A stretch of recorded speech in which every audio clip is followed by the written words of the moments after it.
I'm the luckiest guy in this room because I do feel like I've been here for only a few seconds. And so it's kind of weird for me talking to all of you who've spent your whole lives doing this. But what I want to talk about today is product, because I think that for us, the notion of differentiation really starts with what we put out on the floor, what we do to kind of entice our customers, and kind of the experience that we deliver. So I want to kind of go through a little bit about how we think about product and more importantly, how we think about our customers and through that product set. So, one of the interesting things about my transition into this industry, one of the interesting things is that everybody said to me the same thing. How can you work for a company that does arcades? Arcades are dead, right?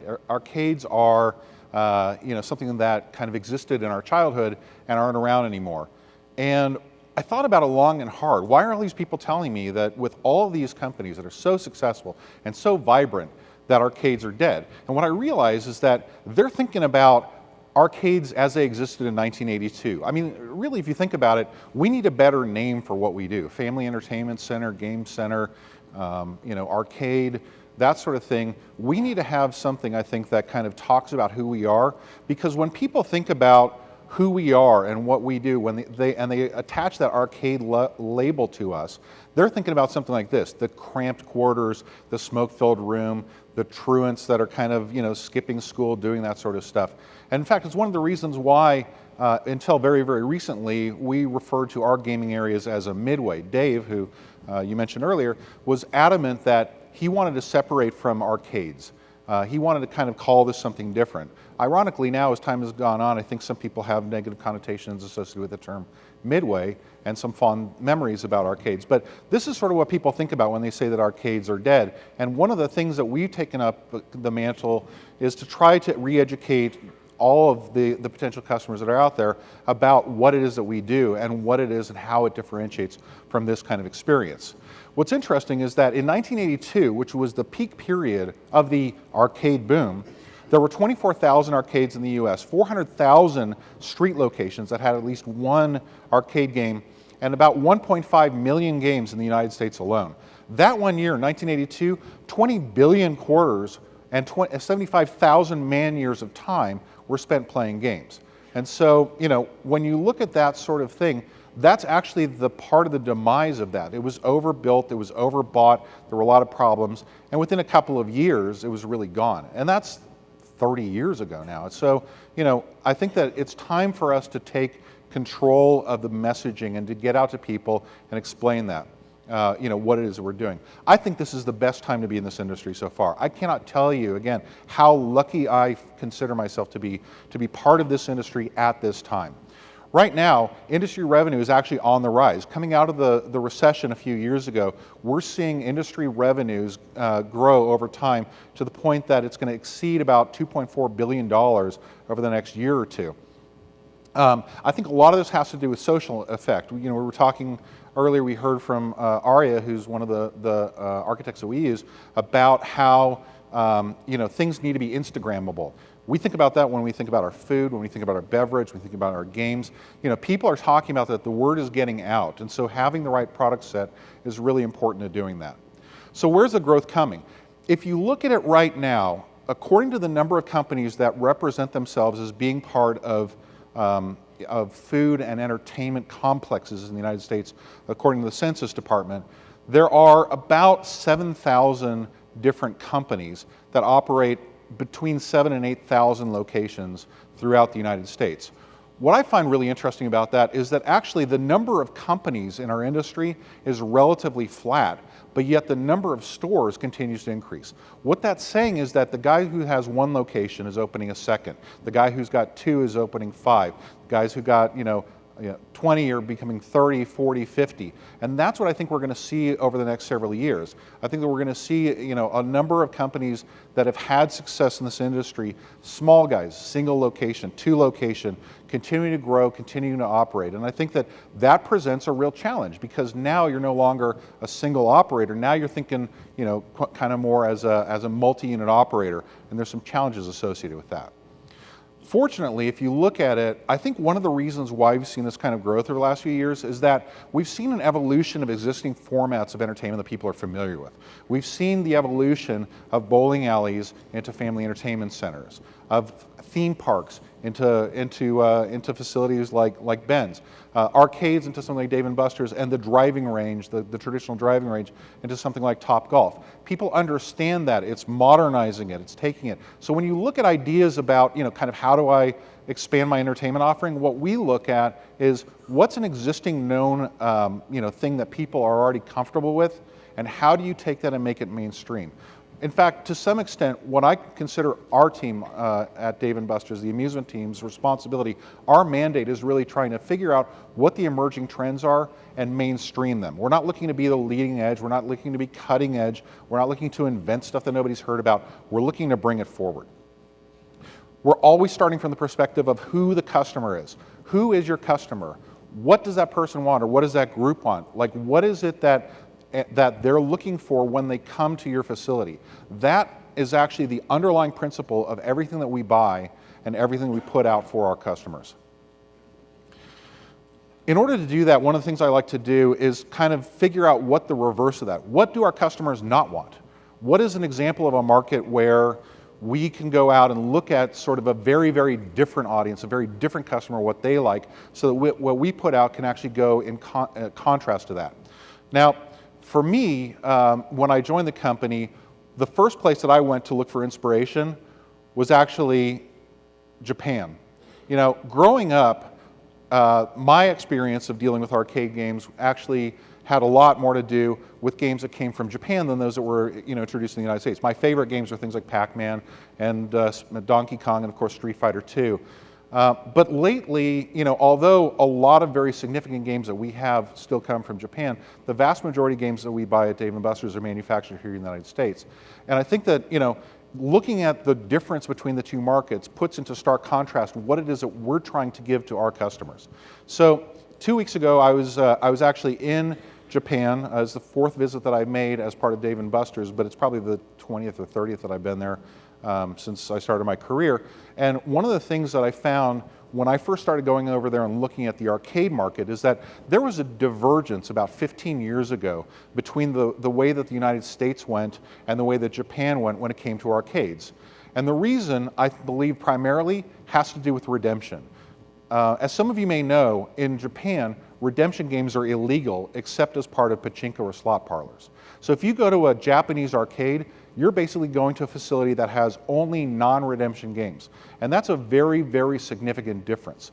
And so you fast forward over the last 15 years, and what you find is the logical extension of not being able to do that. It's affected the customer set, it's affected the value proposition, how they price, how they do that sort of thing. The typical arcade in Japan, generally crammed into a fairly small space like most of Japan, actually has multiple levels. And each level in that arcade has a theme associated with it. Now, on the ground floor, what you're going to find are crane games, merchandisers. Why? Because that is as close to a redemption market as you will find in Japan. So people who are passing by in the street, they see the storefront that's open, they see the crane games, stuff that they can win. That's actually something that they will go and buy and play. It's for the casual customers. They basically don't get past the first floor. The second floor, you have slightly more niche games. Music games, dance, rhythm. I'll show you a couple examples in a second. And then as you go up, you get more and more niche. Coin games, what they call metal games, which are very different because, again, no redemption component to it. It's just for fun. Then video games like fighting games, followed by followed by fighting games, followed by card games, and then up at the very, very top, you have photo booths. Let me fly through this really quickly. So again, we talked about the fact that crane games are really kind of the extent of the merchandisers that are out there. Very, very compelling product, merchandised really carefully. They really want their customers to win. They think about that a lot. You go to the music games, the rhythm games. They're very complex. They're very sophisticated. People can master them, become very, very good at them very, very quickly. This is also, I think, an area for a lot of kind of people to show off. One of the things that's interesting is that it kind of sounds like one of those old telephone switch offices. It's very, very loud with people playing. People will stand in line to play these games, and they'll become quite exhibitionist when it comes to these sorts of games. Going up another level, again, you kind of go to the coin games. Now again, these are for entertainment. This is a 32-player coin pusher game that is only for fun. It costs $500,000 for one of these. And you basically go and you bank your medals at the end of your time. So again, you can't redeem them for prizes, you can't cash them out, you basically are playing for more free play. And so you put your finger on the fingerprint reader, you dump in the coins from that time, you come back, you can pick up where you left off. Here is a facility operated by Round One. This is probably about $1.5 to $2 million worth of crane games that you're looking at right there. That's the other angle, probably another $1.5 to $2 million worth of crane games. Exceptionally popular, but basically, again, something that's relatively casual for that audience. Racing games, gigantic fishing games, and on and on. So, what you're going to notice, though, in these pictures is that unlike in most of your facilities, this is a very solitary experience. You're seeing people who are there to master the game. They're not there to socialize with their friends. They're not there to have, sort of a group outing. There's no food and beverage in any of these things other than maybe a couple of vending machines. You're there as a single individual trying to master that game. And that, I think, is the biggest difference between what we see in arcades in Japan and what we see in arcades here in the US. And that's something that helps me to kind of refine how I think about the products that we put into Dave & Buster's. Because at the end of the day, what has happened over the last 15 years in Japan is that they have cultivated a small but very, very dedicated group of customers who come fairly frequently, very frequently compared to US averages. Whereas we have cultivated an extremely large audience of people who come relatively, on a relatively limited basis. Now, on balance, I actually like that because I feel like it's possible for us to take customers who come infrequently and get them to come a couple more times. So they come twice a year, get them to come 3 times a year. They come 4 times a year, get them to come 5. I think it's easier for us to be able to do that than to multiply the number of hardcore gamers that are in Japan. So what do we do with that? Well, again, I think the key is understanding how your business is being used by your customers. When I grew up playing console games, this could have been me and my buddies. We were sitting on a couch, we were playing games together. It was a social experience in one place. Well, now with the rise of Xbox Live and PlayStation Network, this is kind of what social gaming looks like today. I can play against 100 people at one time, but it's basically just me yelling at them about how terrible they are and using a lot of profanity. The social experience has moved here, right, to our facilities. People go out and the games are a means to an end. They're not the end itself. The games are being used to create an experience that people are sharing, whether it's with their family or whether it's with their friends, depending on the age group. They're looking for games to be part of an interactive, night out kind of experience. It's social. That is what the games are meant to facilitate, in my opinion. Now, some of this stuff can be a little bit different. Here's a guy who showing off, he's playing Speed of Light by sitting on a bar stool. So, part of that social experience is sharing this stuff on the internet, being able to have a moment that's Instagrammable or put up on YouTube. We recently changed our video policies to allow our customers explicitly to be able to do that so they could share those kinds of experiences with their friends. So, if you look at it, all these experiences, all that we find in our facilities are groups of people. The only person who you'll find loitering at Dave & Buster's by themselves, leering at the guests, is probably me. If you look at it, this is the kind of experience that you want to create, and you want to think about how your product enables that sort of thing. So for us, right, we don't look at it as, different elements. You've got laser tag, you've got bowling, you've got games.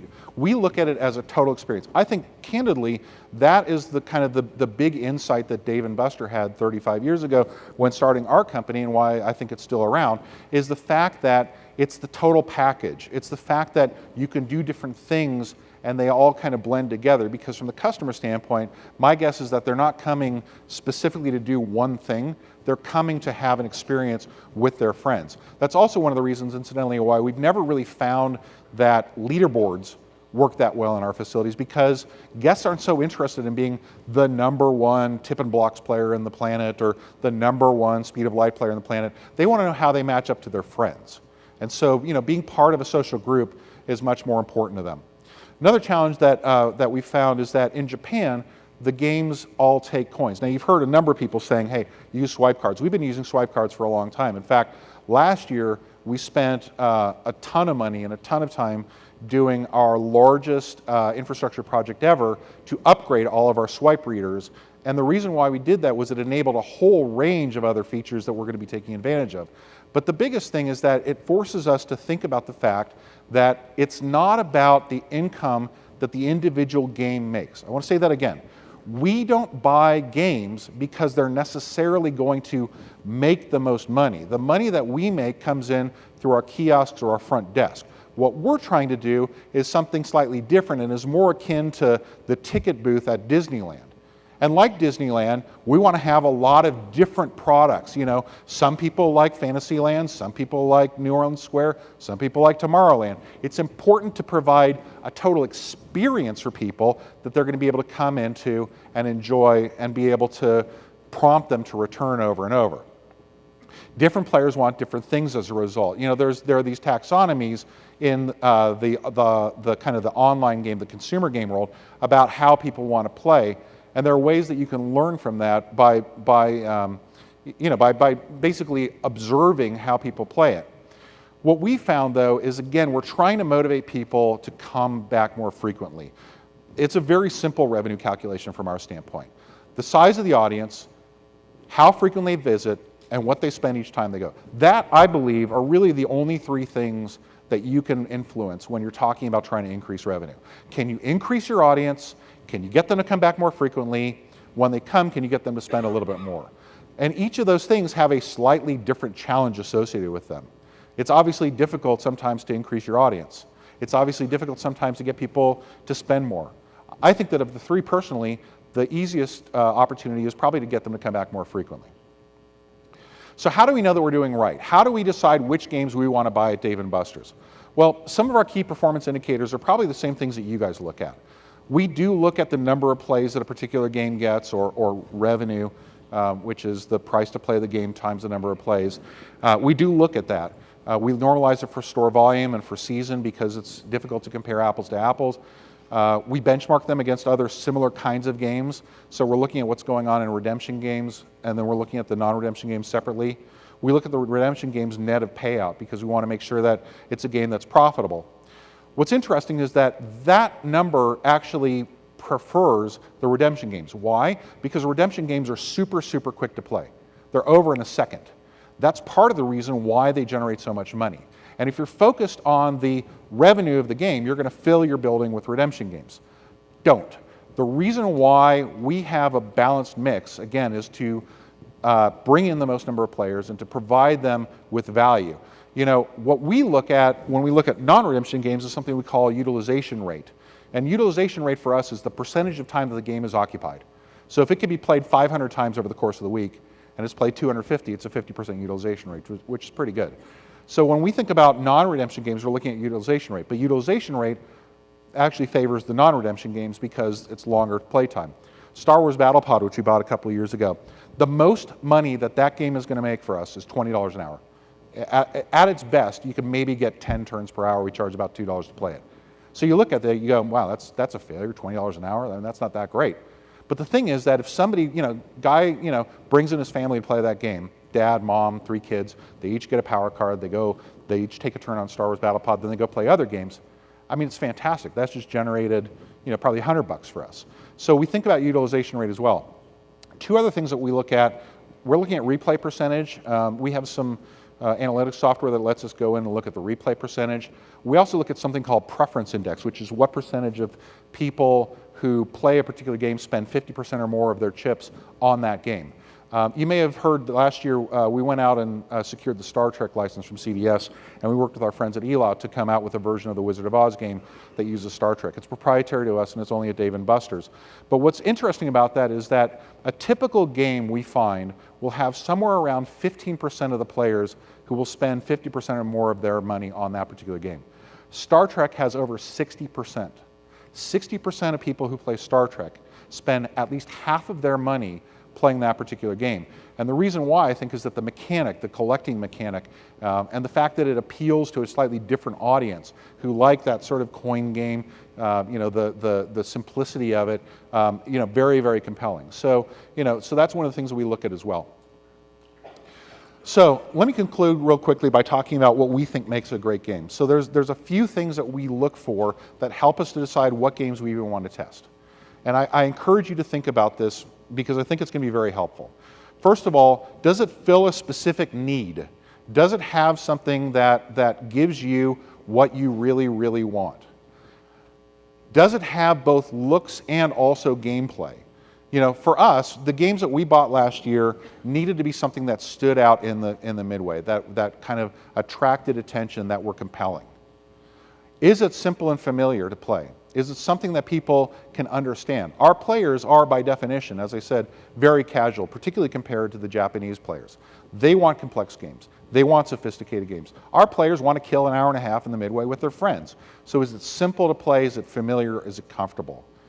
Is it social?